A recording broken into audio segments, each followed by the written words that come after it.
YouTube channel परीक्षा सहपाठी में आप सभी का हार्दिक स्वागत है। Good evening to all of you. मैं रितु।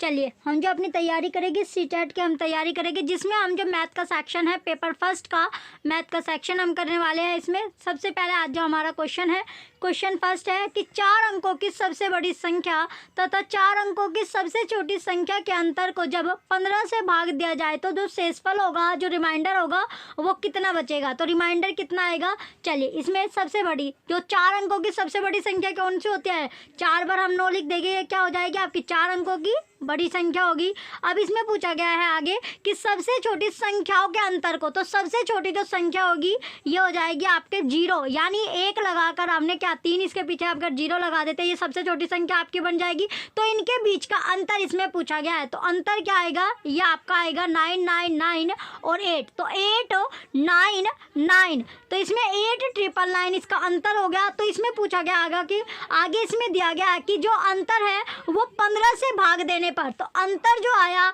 इसको हमें 15 से डिवाइड करना है। तो 15 से जब हम इसको भाग दे देंगे, ये आपका 15 से जब हम इसे भाग देंगे तो 15 पंजे हो जाएंगे, 15 पंजे 75।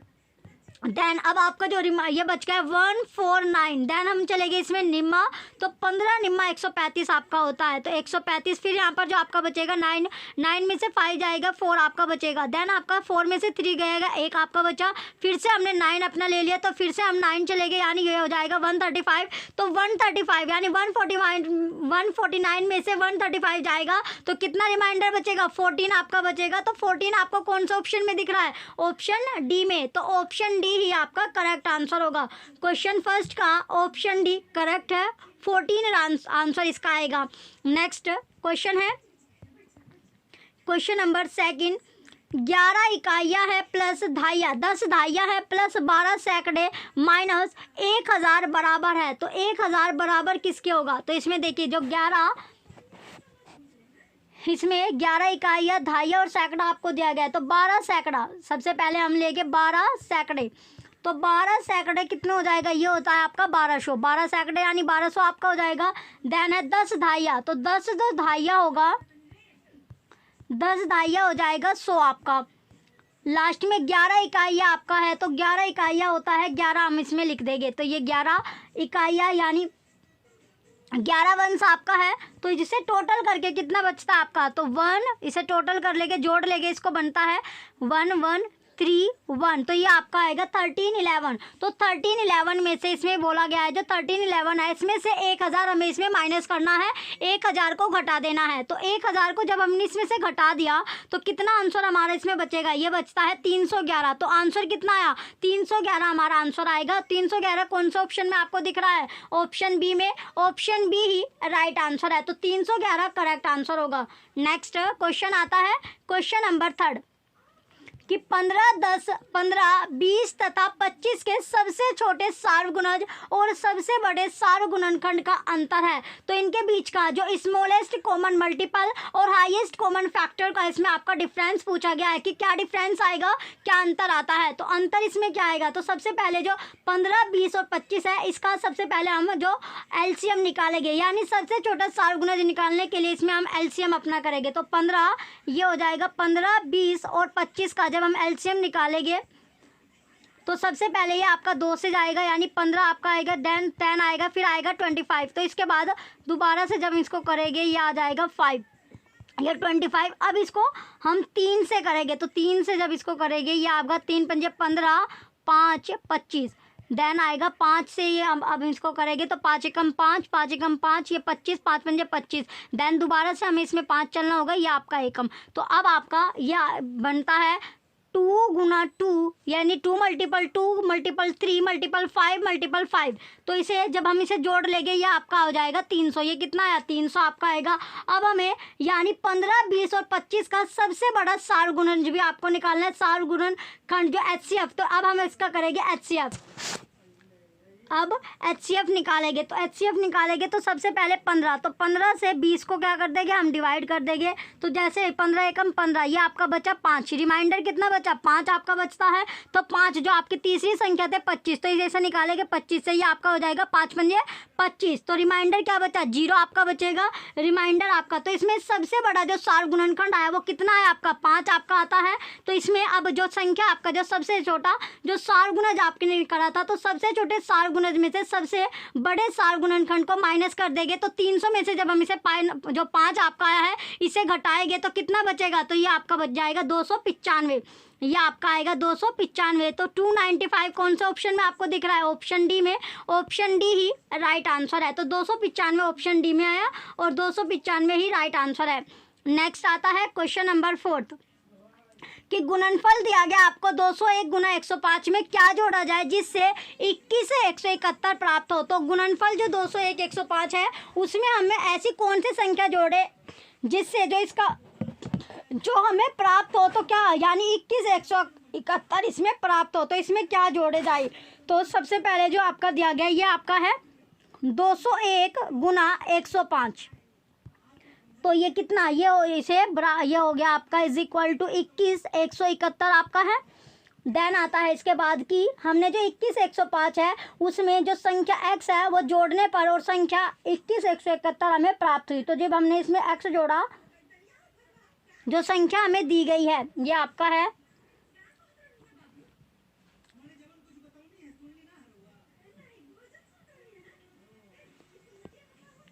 ये आपका था क्वेश्चन नंबर 4। तो क्वेश्चन 4 था 201 गुना 105 बराबर ये हो जाएगा 21 105। तो हमने सपोज कर लिया कि जो 21 105 में जब x जोड़ेंगे तो तब हमें क्या प्राप्त हुआ 21 171 प्राप्त हो रहा है। तो इसमें हमने कर लिया 21 105 प्लस x जो है इसमें हमने जोड़ दिया। तो जैसे हम x इसमें जोड़ देंगे देन हमारा जो प्राप्त हमें संख्या हो रही है वो क्या मिली 21 171 हमें दिया गया है। तो क्वेश्चन में दिया गया है अब आता है x बराबर, तो जो संख्या यहाँ पर थी इसे इसमें से माइनस हम कर देंगे। तो ये हो जाएगा 21 171, ये यहाँ पर प्लस किया है तो दूसरी साइड जब ये जाएगी ये माइनस की आपकी हो जाएगी। देन आएगा ये 21 105, तो 21 105 आ जाएगा। अब जो x बराबर जब हमने बड़ी जो संख्या हमें दी गई थी उसमें से जो 21 105 को हम माइनस करेंगे तो जब जो हमें संख्या जो बचेगी जो माइनस करने के बाद जो आंसर आता है ये आपका आएगा 66 यानी 66 आंसर आता है। तो 66 अगर हम जोड़ेंगे यानी जो संख्या 201 गुना 105 में जब हम 66 जोड़ देंगे तो हमें जो संख्या प्राप्त होगी वो कितनी प्राप्त होगी 21 171 हमें प्राप्त होगी। तो इस 21 इसमें जो 66 है वो कौन से ऑप्शन में आपको दिया गया ऑप्शन नंबर बी में, ऑप्शन बी ही करेक्ट आंसर है। क्वेश्चन 4 का ऑप्शन बी राइट आंसर है। नेक्स्ट आता है क्वेश्चन नंबर 5 है कि कोई भी विद्यालय है जैसे आप स्कूल में जाते तो उसी तरह आप एक विद्यालय है जिसमें 1260 विद्यार्थी है। कितने स्टूडेंट है 1260 है, जिनमें से 2/3 जो 2/3 उसमें लड़के हैं और जो शेष यानी जो 2/3 को छोड़कर जो और शेष बची जो रिमाइंडर है वो लड़कियां उसमें है। तो लड़कों की संख्या के 3/4 खिलाड़ी है, जितनी लड़कों की संख्या है उसके 3/4 उसमें प्लेयर है खिलाड़ी है और लड़कों की संख्या के आधे भी खिलाड़ी है। तो विद्यालय में विद्यार्थियों की जो संख्या है जो खिलाड़ी नहीं है वो कितनी होगी। तो इसमें जो क्वेश्चन है सबसे पहले क्वेश्चन में जो कुल विद्यार्थी है वो कितने दिए गए 1260 आपके दिए गए हैं। तो सबसे पहले जो टोटल स्टूडेंट है कुल विद्यार्थी कितने हैं, कुल विद्यार्थी तो विद्यार्थी जो दिए गए हैं टोटल जो विद्यार्थी है वो है 1260 इसमें टोटल विद्यार्थी है। इसमें से लड़कों की संख्या, तो लड़कों की जो संख्या है लड़कों की संख्या कितनी दी गई है 2/3 लड़कों की संख्या यानी 1260 गुना 2/3 आपका है। तो 2/3 इसमें से लड़के हैं और जो लड़कों हो गया फिर इसके बाद है लड़कियों की संख्या। तो जो लड़कियां हैं तो लड़कियों की संख्या कितनी दी गई है 1200, इसमें ये आपका हो जाएगा इसे जब हम इसे कर देंगे ये आपका आ जाएगा सोल्व करने के बाद ये होता है 840 आपका बचा। देन जो लड़कियों की संख्या है वो है 1260,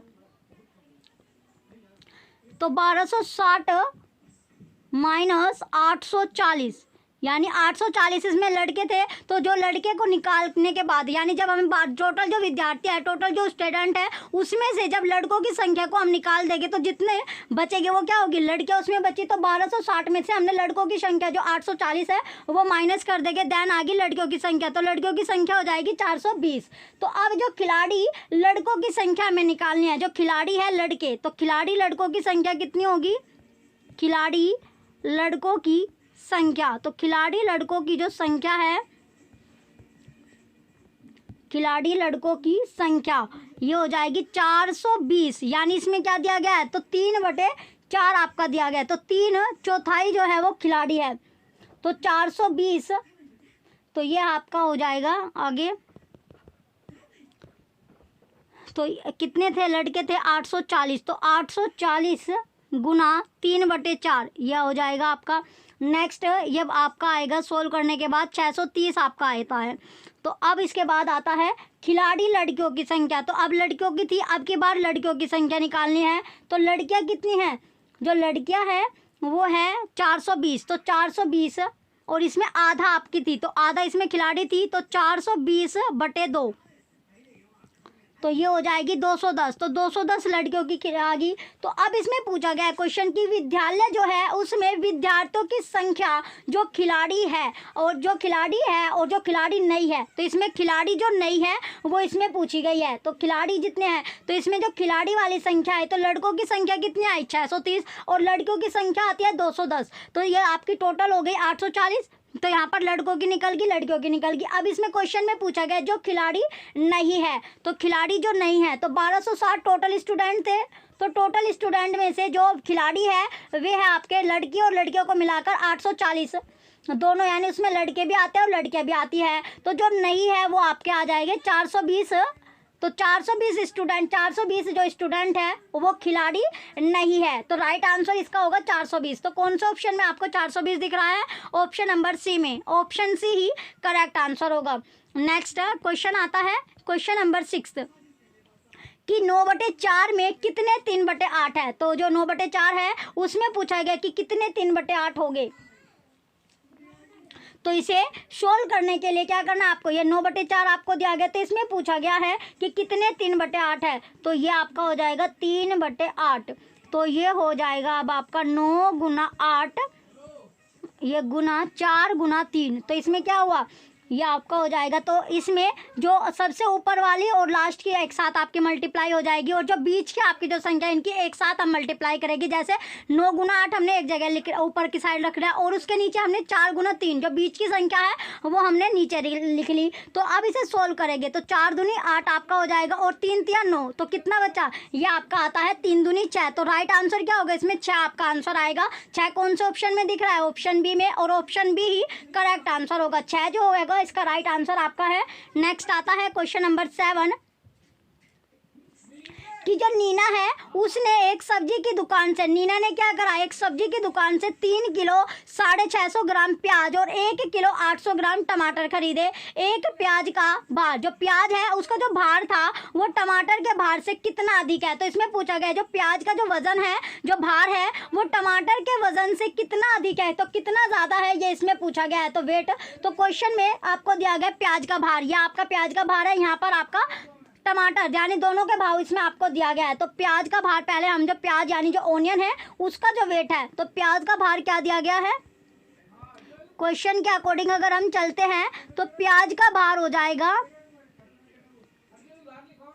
3.650 किलोग्राम।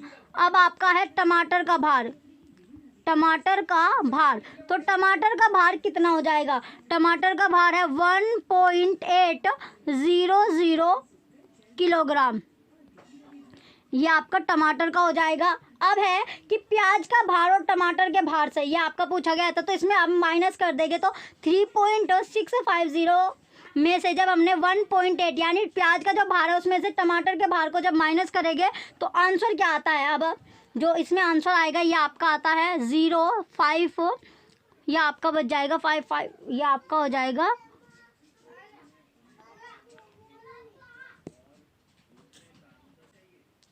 0.5 ये हो जाएगा 8 पॉइंट, ये आपका बचेगा तो 1.850 किलोग्राम, तो ये हो जाएगा आपका, तो ये आपका बचा। तो इसमें 1 किलोग्राम 800 ग्राम जो है वो अधिक है। तो प्याज का भार जो है वो टमाटर के भार से कितना अधिक है? तो प्याज का जो भार है वो 1 किलो, कितना किलो? 1 किलो 850 ग्राम, यानी 850 ग्राम अधिक है, ज़्यादा आपका है।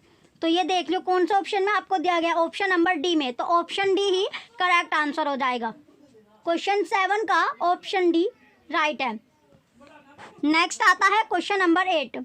अब आएगा क्वेश्चन नंबर 8। तो क्वेश्चन 8 में पूछा गया है, एक मानचित्र पर आधा सेंटीमीटर भूमि पर 225 किलोमीटर को दर्शाता है, रिप्रेजेंट करता है। यदि दो नगरों के बीच की भूमि पर दूरी 1800 किलोमीटर है, तो मानचित्र पर उनके बीच की जो दूरी होगी, जो डिस्टेंस होगी, जो मैप है उनके बीच की जो डिस्टेंस है वो इसमें पूछी गई है। तो डिस्टेंस क्या होगी? तो जैसे आपका, तो 1/2 सेंटीमीटर, ये आपका हो जाएगा 1/2 सेंटीमीटर, ये हो जाएगा 225 किलोमीटर।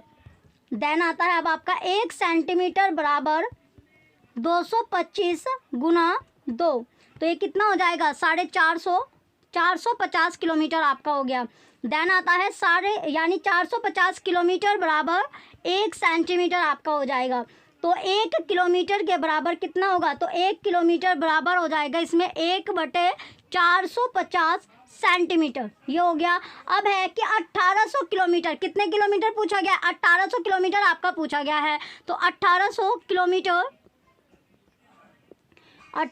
किलोमीटर बराबर 1/450 सेंटीमीटर आपका था, गुना 1800, ये हो जाएगा गुना 1800, ये आपका हो गया। देन जब इसे ये आपका सोल्व करने के बाद आता है 4 सेंटीमीटर आपका आएगा, कितना आया? 4 सेंटीमीटर आपका आएगा। तो 1800 किलोमीटर बराबर कितना हुआ? 4 सेंटीमीटर आपका होता है। तो 1800 किलोमीटर इक्वल 4 सेंटीमीटर, तो ये हो जाएगा option number B correct answer आपका है। नेक्स्ट आता है क्वेश्चन नंबर 9। 7 से ही 1/2 दिनों में मिनटों की जो संख्या है वो निम्न के सैकड़ों की संख्या के बराबर है। तो जो सैकड़े होते हैं उसकी संख्या के इक्वल है, बराबर आपकी है। तो इसमें सबसे पहले हमें जो एक दिन में जो मिनटों की संख्या होती है, तो एक दिन में कितने आवर होते हैं, कितने घंटे होते हैं? 24 घंटे होते हैं। और जो मिनट यानी आपका है, तो एक दिन में जो मिनटों की संख्या है ये हम कर लेंगे सबसे पहले। जो मिनटों की संख्या, तो एक दिन में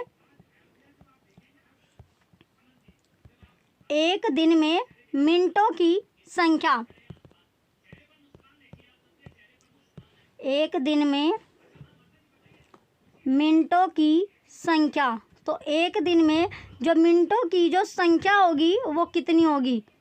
तो मिनटों की जो संख्या है वो हो जाएगी, यानी 24 आवर होते हैं, 24 घंटे आपके एक दिन में होते हैं। तो एक दिन में जो घंटे होते हैं वो 24 होते हैं, 60 इसमें मिनट, तो ये आपका हो जाएगा। तो अब इसे मिनट में निकालेंगे तो ये हो जाएगा 1440 मिनट। कितने मिनट आई? अब जब हमें इसे मिनट में कन्वर्ट कर दिया घंटों को, तो ये आता है 1440 मिनट। तो ये हो गया आपका 1440 मिनट। देन आता है 7 दूनी 14 और 1 15, 15/2 आपका हो जाएगा। तो 15 दिनों में जो मिनटों की जो संख्या होगी वो क्या होगी? तो 15 दिनों की अगर हम निकालेंगे तो ये हो जाएगा 15/2 मल्टीप्लाई, यानी ये 1440 आपकी निकली है एक दिन की, तो 1440 ये आपका हो जाएगा 1440।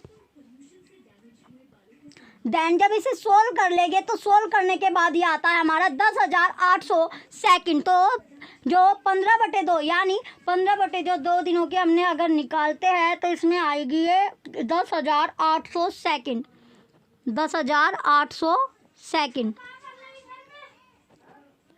10,800 सेकंड आ जाएगी। अब 10,800 जो सेकंड आई है इनको 60 से, तो 60 से ये आपकी कितनी मिनट हो जाएगी? 180 मिनट आपकी हो जाएगी, ये आ जाएगी 180 मिनट। तो अब 180/60 ये हो जाएंगे 3 घंटे। तो कितने घंटे के बराबर है? 3 घंटे आपका हो जाएगा। तो जो 7 से 1/2 है उनमें जो मिनटों की जो संख्या है वो 3 घंटे के सेकंडों की संख्या के बराबर होगी। कितने? यानी 3 घंटे के सेकंडों के बराबर। तो इसमें राइट आंसर हो जाएगा ऑप्शन ए। तो 3 घंटे कौन से ऑप्शन में दिख रहा है? ऑप्शन ए में। तो option A he correct answer होगा। चलिए नेक्स्ट आता है अब आपका क्वेश्चन नंबर 10। नेक्स्ट क्वेश्चन की ओर चलते हैं। नेक्स्ट आएगा क्वेश्चन नंबर 10 आता है कि 30 सेंटीमीटर भुजा वाले, जो 30 सेंटीमीटर जो भुजा वाले जो घनों की जो संख्या है, जो एक घनाभाकार बक्से जिसकी बीमारी क्या है 7.2 मीटर गुना 5.4 मीटर गुना 1.8 मीटर है में रखे जा सकते हैं, वो निम्न आपको दिया गया है। तो यहाँ पर आपको दिए गए हैं तो आपको निकालनी है। तो इसमें सबसे पहले जो घने की जो भुजा होती है, जो घन की जो भुजा होगी, जो घन है उसकी भुजा क्या होगी, चलिए जो घन है उसकी जो भुजा होगी, सबसे पहले घन की भुजा, घन की जो भुजा है वो आपकी हो जाएगी कितनी, यानी 30 सेंटीमीटर आपको दी गई है, ये 30 सेंटीमीटर, या फिर आप लिख सकते हो 0.3 मीटर। अगर आपको मीटर में लिखनी है तो 0.3 मीटर आप लिख सकते हो, जो घन का आयतन होता है। तो घन का जो आयतन होगा, घन का आयतन, तो अब लिखेंगे घन का आयतन। तो घन का आयतन कितना होगा, घन का जो आयतन होता है, घन का आयतन होगा यानी भुजा की क्यूब, भुजा की क्यूब आपकी हो जाएगी, भुजा की क्यूब ये आपका हो जाएगा। तो अब जो आपको मिला है, यानी जो घन की भुजा दी गई है वो कितनी है, घन की भुजा है 0.3 मीटर, तो ये हो जाएगा क्यूब में आपका 0.3 क्यूब। तो अब ये आपका आएगा आंसर, जब हम इसे जो क्यूब है इसे सोल्व करेंगे तो ये आएगा 0.027 मीटर, 0.027 मीटर जो होगा इसका आंसर आएगा। ये आपका हो गया। अब इसे आगे जब इसे, यानी अब आपका है घनाभ, ये आपका हो गया घन का आयतन। देन आता है घनाभ का आयतन, जो घनाभ है उसका आयतन अब हम निकालेंगे, तो घन का आयतन आएगा। देन आता है घनाभ का आयतन, तो अब निकालेंगे घनाभ का आयतन। तो घनाभ का जो आयतन होगा, घनाभ का आयतन, तो घनाभ का आयतन कितना होगा, जैसे घनाभ का आयतन यानी लेंथ गुना ब्रेथ गुना हाइट आपकी होती है, तो इसमें लंबाई गुना, ये आपका होता है लंबाई हो गई, ऊंचाई हो गई, और इसमें जो होती है ब्रेथ आपकी होती है। तो इसमें आपने ले लिया, तो सबसे पहले जो लेंथ आपको दी गई है, ये आपको जो दी गई है ये आपने रख ली, तो इसकी वैल्यू आपने रख ली। तो वैल्यू जब रखेंगे ये हो जाएगा 7.2 मीटर गुना 5.4 मीटर गुना 1.8 मीटर, ये आपका हो जाएगा। देन अब आपका है जो इसे सोल्व हम करते हैं, तो सोल्व करने के बाद ये आएगा 69.984 आपका आएगा। देन आपका जो पूछा गया है, जो घनाभाकार जो बक्से है उसमें रखे जा सकने वाले जो घनों की जो संख्या है, किसकी, जो घनों की जो संख्या होगी वो, तो इसके बराबर क्या, घनाभ का आयतन जो आपने घनाभ का आयतन आपको लेना है ये आपका, और जो घन का आयतन आपका आया है दोनों को आपको रखना है। तो अब जो घनाभ का आयतन आपका है, तो घनाभ का आयतन आपका क्या है 69.984 आपका आया है। इसी के नीचे आपको जो घन का आयतन आपका आया था 0.027 आपको रख देना है, वैल्यू आपने रख दी। देन वैल्यू के बाद जब इसे हम सोल्व कर लेंगे, तो सोल्व करने के बाद ये हमारा जो आंसर आएगा, ये देखिए पॉइंट से पॉइंट जो होगा आपका कट जाएगा। देन जो आपका ये बनेगा ये आएगा, इसके बाद जो है पॉइंट से पॉइंट हमने काट दिया। देन आता है कि 69.984 आपका है, इस अपोन था 0, अपोन जो होगा 27 आप लिख सकते हैं, क्योंकि पॉइंट से जो पॉइंट है वो आपका कट चुका है। अब इसे सोल्व करने के बाद जो हम इसे सिंप्लीफाई करेंगे, यानी सोल्व इसको करते हैं, देन आता है आंसर हमारा 2592, यानी 2592 जो हो गए घन हमारे हो गए। तो इसका जो राइट आंसर होगा 2592 आपका होगा। तो ऑप्शन है, कौन सा ऑप्शन में आपको 2592 दिख रहा है, ऑप्शन नंबर ए में, option A he correct answer है। क्वेश्चन 10 का ऑप्शन ए राइट होगा। नेक्स्ट क्वेश्चन है क्वेश्चन नंबर 11 कि जो अंग्रेजी के अक्षरों, जो अंग्रेजी के जो अक्षर होते हैं, इंग्लिश के जो वर्ड है, तो इंग्लिश के लेटर में एच और ई में जो समकोण होते हैं उसकी कुल संख्या क्या है। तो जो राइट एंगल्स आपके होते हैं, राइट एंगल्स की इसमें संख्या पूछी है कि कितने नंबर हो गए, तो कितने नंबर में राइट एंगल्स आपके हो गए। तो सबसे पहले आपको इसे, तो इसमें जो एच आपका होता है, तो एच ही आपका हो जाएगा, यह है आपका एच, यह आपका एच होता है। देन यहाँ पर आपका ई, तो दोनों की हमने जो पिक्चर है वो बना ली। तो यहाँ पर सबसे पहले जो एच आपका है, तो इसमें और इसमें जो राइट एंगल्स इसमें आपका पूछा गया है, तो कितने राइट एंगल्स आपके बन रहे हैं, एक आपका यहाँ पर बनेगा, एक आपका इधर बनेगा, देन आपका एक आपका नीचे की ओर बन रहा है, ये आपका नीचे हो जाएगा, इसके नीचे आपका, ये चार आपके जो है एच में आपके बन रहे हैं। इसी तरह अब हम ई में देखेंगे कि ई में कितने आपके बन रहे हैं, तो एक आपका यहाँ पर बन रहा है, एक आपका नीचे की ओर बनेगा, एक जो है आपका नीचे यहाँ पर आपका बन रहा है, और एक आपका यहाँ पर बन रहा है, एक यहाँ पर, तो 4 आपके H में बन रहे हैं और 4 ही आपके E में बन रहे हैं। तो 4 + 4 कितना होगा, 8 आपका होगा। तो कितने राइट एंगल्स बने, तो राइट एंगल जो बन रहे हैं 8 आपके बन रहे हैं। तो राइट एंगल्स की जो संख्या है कितने, 8 आपके हैं। कौन से ऑप्शन में आपको 8 दिखाई दे रहा है, ऑप्शन नंबर डी में। तो ऑप्शन डी ही करेक्ट आंसर होगा। क्वेश्चन नंबर 11 का राइट आंसर है ऑप्शन डी। नेक्स्ट क्वेश्चन है क्वेश्चन नंबर 12 कि जो एक वर्ग है, स्क्वायर है, उसका जो परिमाप दिया गया है, पैरीमीटर जो दिया गया है वो 120 सेंटीमीटर है। किसी आयत की लंबाई, कोई सा भी जो आयत होता है, रेक्टेंगल जो होता है, उसकी जो लंबाई है, जो हाइट होती है, वो इस वर्ग की भुजा की 2 गुनी है, यानी डबल है। तो आयत का जो परिमाप है वो 156 सेंटीमीटर दिया गया है। आयत और वर्ग के क्षेत्रफलों में जो डिफरेंस होगा, जो अंतर होगा, वो क्या होगा, तो अंतर आपको बताना है, जो डिफरेंस है वो क्या आता है। तो सबसे पहले जो वर्ग का परिमाप है, तो उस वर्ग का जो परिमाप होता है, तो सबसे पहले जो हमें दिया गया है वर्ग का परिमाप, तो वर्ग के परिमाप जो होगा, इसे वर्ग का परिमाप, तो वर्ग का परिमाप जो होता है वो होता है 4 गुना वर्ग की भुजा। 4 गुना जो वर्ग की जो भुजा होती है, ये आपका हो जाएगा। तो इसमें जो भुजा यानी वर्ग की भुजा हमने ए, तो मान ली, तो इसमें आपका हो जाएगा ये a बराबर 120/4। a बराबर a हमने इधर रख लिया, तो a बराबर हो जाएगा 120/4। तो कितना आया, 30 सेंटीमीटर आपका आ जाएगा। तो वर्ग का जो परिमाप आया वो कितना आया, 30 सेंटीमीटर आपका आएगा। देन जो क्वेश्चन के अकॉर्डिंग अगर हम चलते हैं, तो आयत की जो लंबाई है, तो आयत की लंबाई अब निकालने हैं हमें, आयत की लंबाई। तो आयत की जो लंबाई है वो कितनी होगी, तो आयत की जो लंबाई है, जो लेंथ होती है, वो होगी 2 गुना a। ये आपकी हो गई, और a आपको पता ही चल गई। तो a कितनी है, 30 आपका आया है। तो a जो आई है वो 30 आपके आएंगे, तो लेंथ गुना, तो 2 गुना, तो a के यहाँ पर हमने 30 इसकी वैल्यू रख ली, तो 30 दूनी ये हो जाएगा 60। तो लेंथ भी अब आपको पता चल गई, लेंथ कितनी आई, 60 सेंटीमीटर आपकी आई है। इसके बाद आता है आयत का जो परिमाप है। नेक्स्ट अब हम निकालेंगे आयत का जो परिमाप होता है।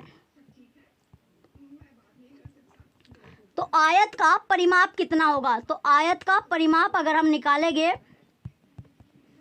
तो आयत का परिमाप यानी जो वैल्यू 2l + b आपका होता है।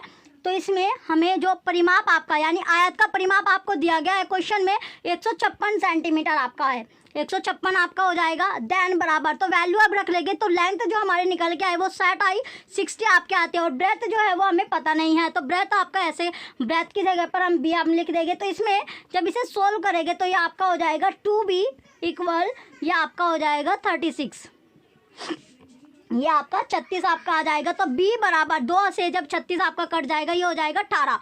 कितना, तो ब्रेथ भी आपको पता चल गई कि ब्रेथ जो है वो 18 सेंटीमीटर आपकी आई। ब्रेथ कितनी आई, 18 सेंटीमीटर। अब हम निकालेंगे वर्ग का क्षेत्रफल। नेक्स्ट आता है वर्ग का क्षेत्रफल। अब हमें निकालना है वर्ग का क्षेत्रफल। तो वर्ग का जो क्षेत्रफल है वो कितना होगा, यानी भुजा स्क्वायर आपका हो जाएगा। वर्ग का जो क्षेत्रफल होता है भुजा का स्क्वायर होता है। तो जो भुजा थी वो कितनी आई थी, 30 आपके आई थी। तो 30 का जब हम स्क्वायर करेंगे तो कितना आ जाएगा, 900 आपका आ जाएगा। अब जो आयत का जो क्षेत्रफल है, ये है आपका आयत का क्षेत्रफल। वर्ग का क्षेत्रफल फिर आएगा आयत का क्षेत्रफल। तो आयत का क्षेत्रफल होता है लंबाई गुना चौड़ाई, ये आपका हो जाएगा। तो लंबाई थी हमारी 60 और जो चौड़ाई आई है सोल्व करके वो 18 आई है। देन इसका जो इसे मल्टीप्लाई करके कितना आया, 1080 आपका आएगा, 1080 आ गया। फिर है कि जो इसमें अंतर, अब हमारे जो पूछा क्या गया है कि अंतर इसमें आपको बताना है। आयत और जो वर्ग है उसका जो क्षेत्रफल आया है, तो क्षेत्रफल के बीच जो डिफरेंस है, जो अंतर है, वो कितना आएगा। तो 1080 में से 900 जब हम माइनस कर देंगे तो कितना बचा, 180 आपका बचेगा। तो 1080 में से जब 900 माइनस करेंगे 180 आपका आंसर आएगा। तो जो डिफरेंस आया, जो अंतर आया, वो 180 आता है। तो 180 सेंटीमीटर स्क्वायर आपका हो जाएगा। तो कौन सा ऑप्शन है, ऑप्शन नंबर डी करेक्ट होगा। क्वेश्चन नंबर 12 का ऑप्शन डी राइट है। नेक्स्ट क्वेश्चन है क्वेश्चन नंबर 13। क्वेश्चन 13 में पूछा गया कोई भी टेस्ट है, यानी किसी भी टेस्ट में, जैसे स्कूल में आपका टेस्ट होता है तो उसी तरह यहाँ पर टेस्ट में, यानी जो 25 विद्यार्थी है, तो स्टूडेंट कितने हैं, 25 विद्यार्थी के द्वारा जो प्राप्त अंक है, जो आपको प्राप्त अंक यानी जो अंक आपको मिले वो नीचे आपको दिए गए हैं। तो जैसे 54 आपका हो गया, 68, 42, 71, 56, 62, 71, 78, 51, 72, 53, 44, 58, 47, 64, 41, 57, 89, 53, 84, 57, 45, 48, 52, 62। तो कितने विद्यार्थियों के प्राप्त अंक 55 और 75 के बीच है। तो अब क्वेश्चन में आपसे पूछा गया है, ये आपको अंक जो दिए गए हैं कि इनमें से पूछा गया कि कितने ऐसे स्टूडेंट हैं जिनके जो अंक है वो 55 और 75 के बीच में आए हैं। तो जो 55 और 75 के बीच में कितने इस तरह के स्टूडेंट हैं, तो टोटल नंबर ऑफ स्टूडेंट इसमें पूछी गई है। तो चलिए इसमें सबसे पहले 55 और 75 के बीच विद्यार्थियों का जो प्राप्तांक आपको दिया गया है वो निकालते हैं। तो सबसे पहले इसमें आपका है, तो 55 और 75 के बीच की जो डिजिट आपको दी गई है, जो संख्या आपको दी गई है वो लिख लेते हैं। तो 55 और 75 में सबसे पहले आता है 56 आपका हो गया, 56 हो गया, 57 हो गया, 57 आपका 2 बार है, फिर आपका 58 हो जाएगा, देन आपका 62 है, 62 भी आपका 2 बार आपका है, फिर 64 है, 64 के बाद आपका 68 हो जाएगा, फिर आपका 64 हो गया, 64 के बाद 88, 68 हो गया, और 68 के बाद आएगा 2 बार आपका 71 दिया गया है, देन आपका 72। तो ये आपने संख्या आपने लिख ली। तो अब इसे यानी 1 2 3 4 5 6 7 8 9 10 11, तो टोटल जो स्टूडेंट है जिसे 55 और 75 के बीच में जो संख्या आपको मिली है, प्राप्त अंक जो दिए गए हैं, कितने स्टूडेंट के, 11 के। तो टोटल नंबर ऑफ कितने हैं, ये आपका 11 आपका है टोटल। तो 11 स्टूडेंट के जो नंबर है वो 55 और 75 के बीच में आए हैं। तो टोटल जो इसमें आंसर हो जाएगा आपका ऑप्शन बी 11 जो होगा इसमें करेक्ट आंसर आपका आएगा। नेक्स्ट आता है क्वेश्चन नंबर 14।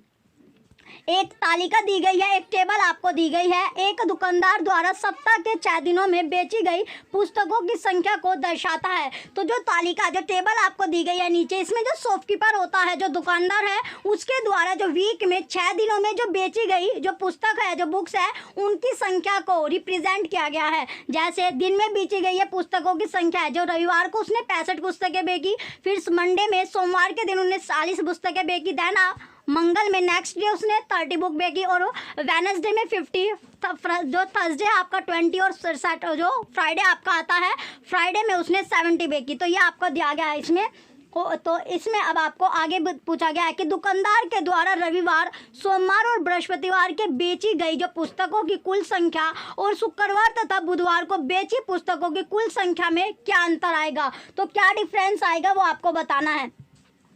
तो इसमें सबसे पहले जो दुकानदार ने जो रविवार, सोमवार और बृहस्पतिवार को जो पुस्तक बेची उसकी कुल संख्या निकाल लेते हैं। तो रविवार में कितनी बेची, रविवार में आपका 65 है, सोमवार के दिन उसने 40 बेची, सोमवार के बाद इसमें बृहस्पतिवार में कितनी बेची, ये आपकी 20 हो गई, तो 20 उसने बेची। तो टोटल कितना हो जाएगा, ये इसका टोटल निकालेंगे तो ये हो जाएगा 125, 125 आपका हो जाएगा। इसके बाद है अगला कि जो कुल संख्या फिर आपका है शुक्रवार तथा बुधवार को, शुक्रवार और बुधवार को उसने कितनी बुक है वो बेची। तो शुक्रवार और बुधवार की संख्या आप देख लीजिए, तो शुक्रवार को उसने 70 बेची और बुधवार को 50, तो 70 और 50 कितना हो जाएगा, ये भी आपका 120 यानी 120 आपका हो जाएगा।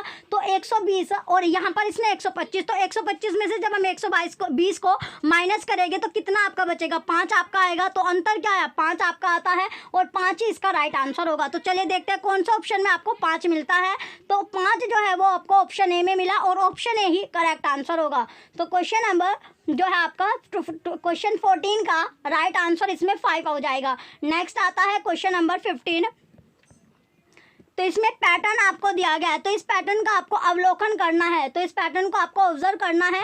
तो 2 गुना 1 आपको 2 दिया गया है, 3 गुना 2 6 है, 5 गुना 3 15 है, यानी सीधा सीधा इसका मल्टीप्लाई आपको दिया गया है कि 2 की मल्टीप्लाई अगर हम 1 में करते हैं तो 2 आएगा, 3 की मल्टीप्लाई 2 में करते हैं तो 6 आपका आएगा। तो इसी तरह इसने आपका 17 × 7 ये आपका हो जाएगा 119 आपका दिया गया। तो इसने आगे पूछा गया है नेक्स्ट यहाँ पर कि 19 गुना 8 बराबर भी आपका 152 आपका दिया गया। तो इसमें डैश गुना 9 यानी आपका जो 9 आपको दिया गया है, तो इससे आगे संख्या क्या आएगी। तो इसमें जो उपयुक्त पैटर्न में जो लुप्त संख्या है उसका क्रम से आपको पहचानना है, उसका जो रेशियो होता है, तो जो पैटर्न आपका चलता आ रहा है तो उसी पैटर्न के अकॉर्डिंग आपको ये बताना है कि यहाँ पर जो आपको फिलअप आपको करना है कि यहाँ पर फिलअप में जो फिल इन द ब्लैंक्स आपका इसमें क्या आएगा। तो जैसे सबसे पहले यहाँ पर आप देखिए, यहाँ पर इसमें क्या आया था, इसमें आप देख सकते हैं कि 2 गुना 1 ये आपका लगातार आपका आ रहा है 2 3 5 7, फिर आपका 11 है, 13 है, 17 है, यानी यहाँ पर जो संख्या आपकी आ रही है अभाज्य संख्या आपका रिप्रेजेंट किया जा रहा है। तो अभाज्य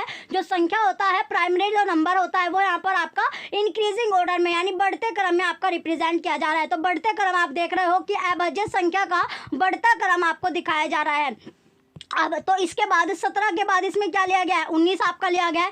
तो 19 के बाद कौन सी ऐसी अभाज्य संख्या है वो आपको बताने। तो अभाज्य संख्या जो है, प्राइमरी जो नंबर होगा वो इसमें प्राइमरी जो आएगा वो आएगा 23। तो 19 के बाद जो प्राइमरी नंबर आता है अभाज्य संख्या आएगा वो 23 आएगा। तो 23 की मल्टीप्लाई जब हम 9 में करेंगे तो उसके बाद तो 23 गुना 9 कितना होता है, 207 आपका हो जाएगा, यह आएगा 207। तो इसमें जो 23 और 207 कौन से ऑप्शन में आपको दिख रहा है, ऑप्शन नंबर बी में, ऑप्शन बी ही करेक्ट आंसर हो जाएगा। तो ऑप्शन बी क्या इसमें राइट आंसर आपका हो जाएगा।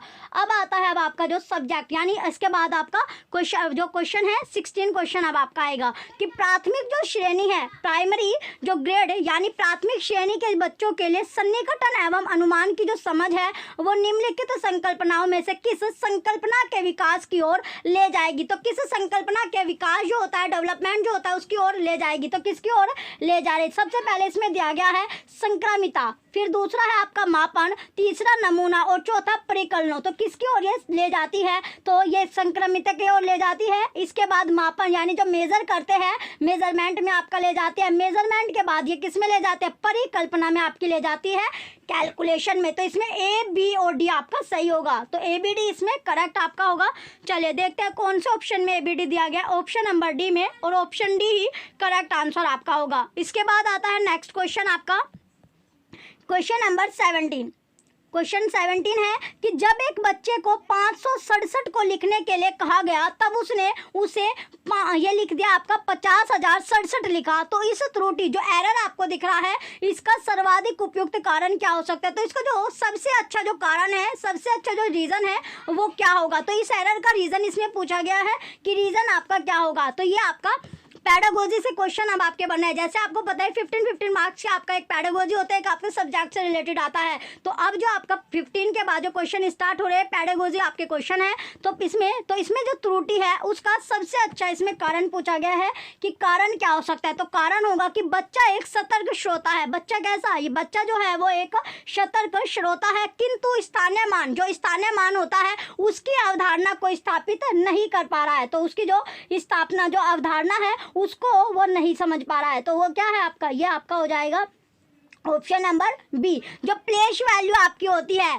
तो प्लेस वैल्यू को वो नहीं समझ पा रहा है। तो इसका राइट आंसर आपका ऑप्शन नंबर बी हो जाएगा। नेक्स्ट क्वेश्चन आता है क्वेश्चन नंबर 8 कि निम्नलिखित में से कौन सा संस्कृति विशिष्ट ज्ञान का उदाहरण है। तो इसमें से आपको बताना है कि कौन सा जो संस्कृति विशिष्ट ज्ञान का जो एग्जाम्पल है जो कि प्रारंभिक स्तर जो प्राइमरी लेवल के गणित अधिगम में बहुत छोटे बच्चों द्वारा प्रदर्शित किया जाता है, रिप्रेजेंट किया जाता है। तो कौन सा होगा, वो होता है आपका अधिगमकर्ता द्वारा प्रयुक्त संख्या शब्द। जो अधिगमकर्ता होता है तो number words used by the जो लर्नर्स, ऑप्शन ए करेक्ट होगा।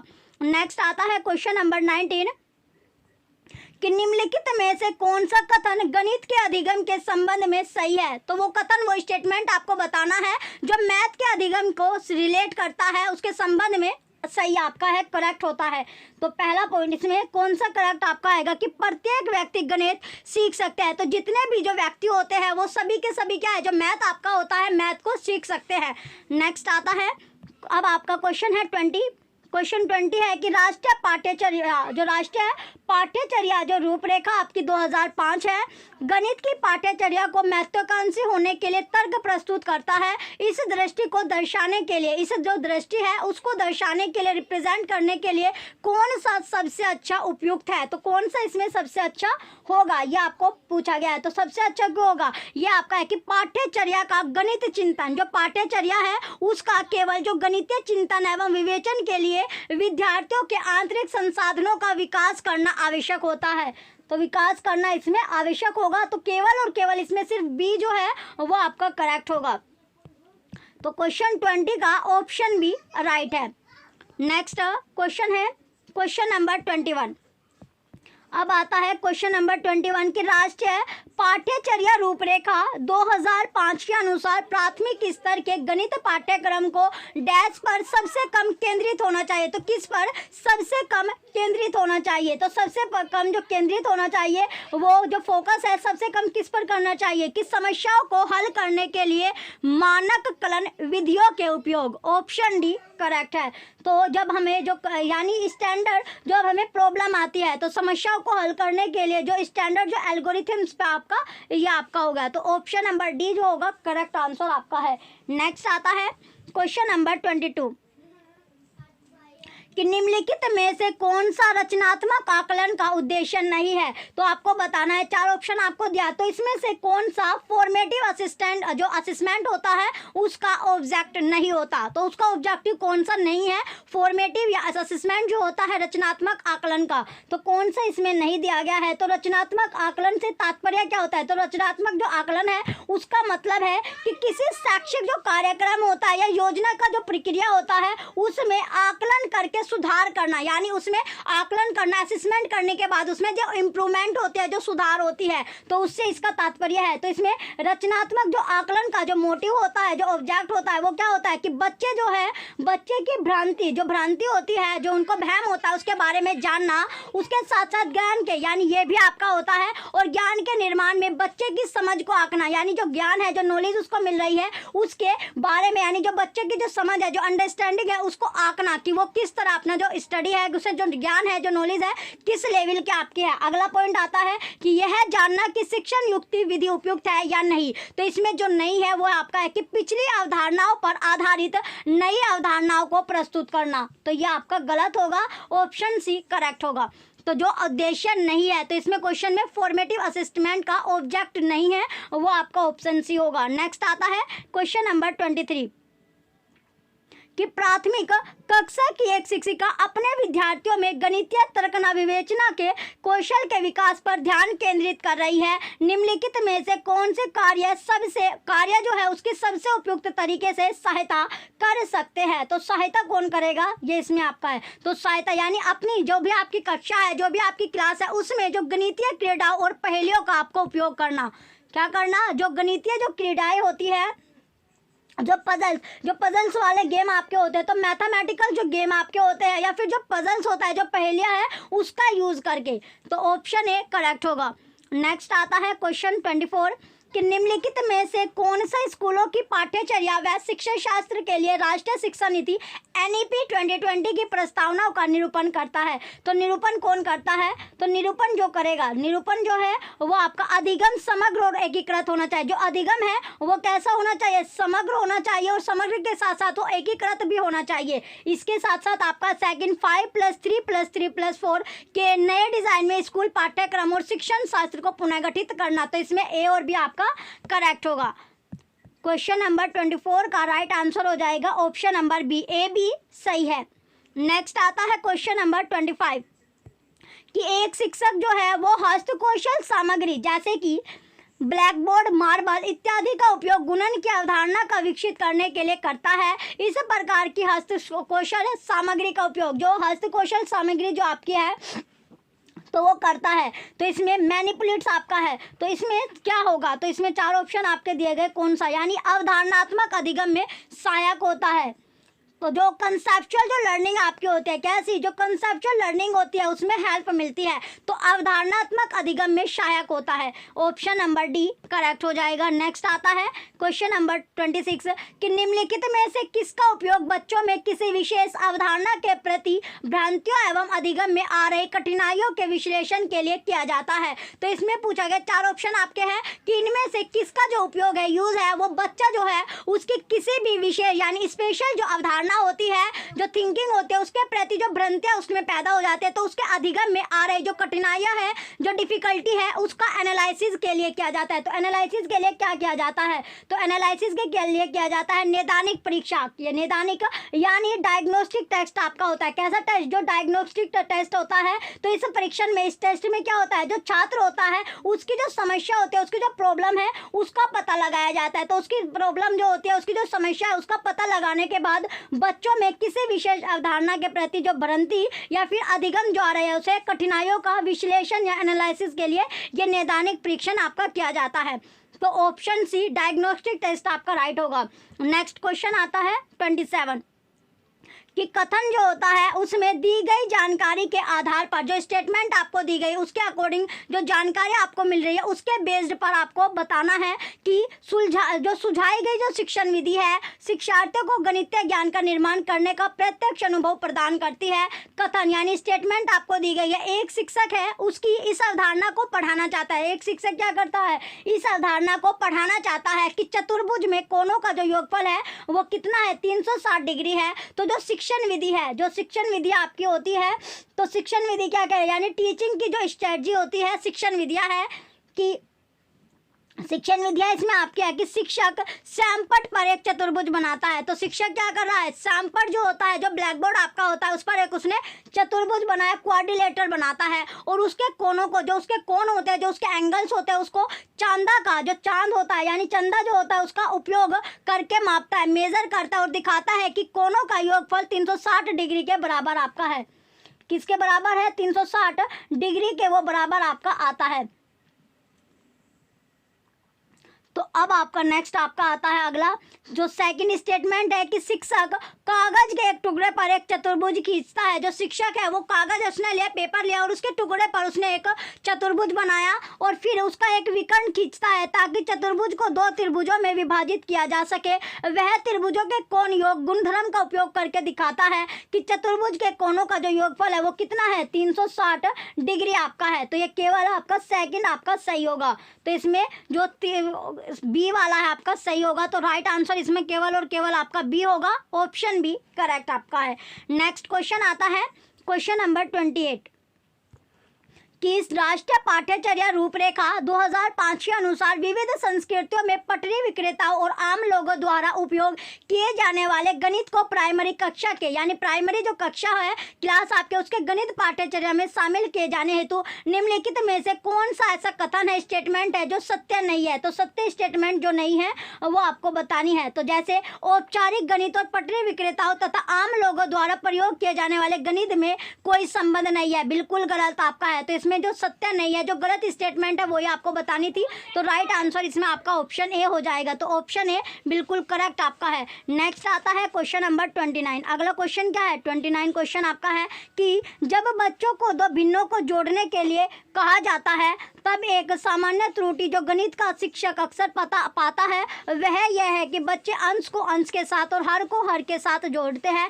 ऐसी त्रुटि का सबसे संभावित कारण क्या हो सकता है। तो जो न्यूमरेटर को न्यूमरेटर के साथ और डिनोमिनेटर को डिनोमिनेटर के साथ जोड़ता है तो उसका जो ये पॉसिबिलिटी होती है, उसका जो कारण होता है, उसका जो रीज़न है वो क्या होगा। तो रीज़न होता है कि प्राकृतिक संख्याओं के योग से संबंधित बच्चों की पूर्व की समझ। जो प्राकृतिक संख्याएं होती है तो इसमें प्राकृतिक संख्याओं का जो जोड़ होता है, जो योग होता है, उससे संबंधित बच्चों को पूर्व समझ। तो इसका ऑप्शन सी करेक्ट आपका होगा। नेक्स्ट क्वेश्चन है क्वेश्चन नंबर 30 कि निम्नलिखित में से आकलन की कौन सी विधि अधिगमकर्ताओं के बीच गणित में भय और चिंता को कम करने में सहायता करेगी। तो इसमें सबसे पहले आता है प्रोजेक्टिव, जो परियोजना आपकी होती है। इसके साथ बी आता है सहयोगी अधिगम कार्य, तो ए और बी आपका हो जाएगा। और इसके बाद है सी पेपर पेंसिल टेस्ट, रोंग है। डी योगात्मक आकलन, ये भी रोंग है। तो इसमें परियोजना और सहयोगी अधिगम कार्य आपका होगा, ए और बी आपका सही होगा। तो इसमें राइट आंसर हो जाएगा क्वेश्चन नंबर 30 का। क्वेश्चन 30 जो है इसका राइट आंसर आपका ऑप्शन डी, ए बी सही होगा। चलिए ये हमने 30 क्वेश्चन जो मैथ का सेक्शन था अपना कंप्लीट कर लिया। जो बच्चे चैनल पर नए हैं वो चैनल सब्सक्राइब करके रखें, वीडियो लाइक कीजिए, कमेंट कीजिए, शेयर कीजिए। Thank you.